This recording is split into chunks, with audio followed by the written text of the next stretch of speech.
మీకు తెలుసా మరి? నవంబర్ 26 మన దేశ చరిత్రలో బంగారు అక్షరాలతో లిఖించబడిన రోజు. ఈ రోజే భారత రాజ్యాంగం జన్మించింది. స్వాతంత్రం వచ్చిందంటే దేశం వచ్చిందనేమో, కానీ రాజ్యాంగం వచ్చిందంటే మన భారతదేశానికి దిశ వచ్చిందని చెప్పాలి.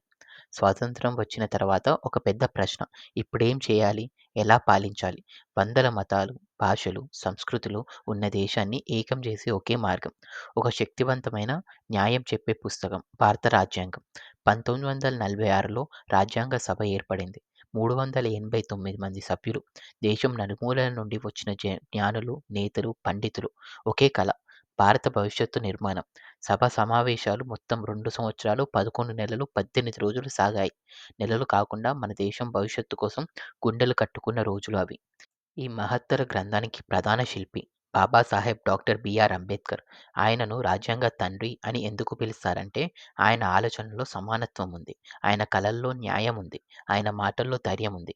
ఆయన ఒక మాట, సమాజం బలంగా ఉండాలి అంటే చట్టం బలంగా ఉండాలి. అదే భారత రాజ్యాంగం యొక్క ఆత్మ.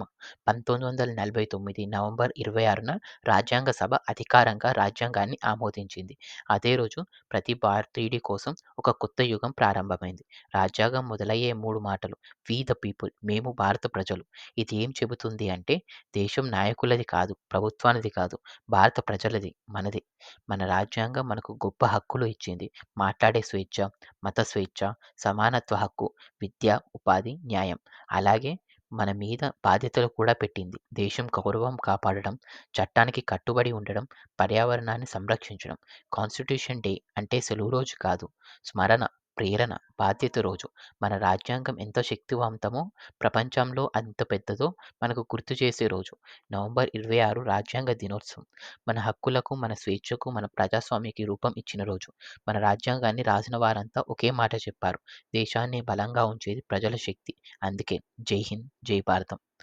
ఈ వీడియో కనుక మీకు నచ్చితే లైక్ చేయండి, షేర్ చేయండి. అలాగే మరిన్ని ఇలాంటి వీడియోస్ కోసం సబ్స్క్రైబ్ చేయండి. ధన్యవాదాలు.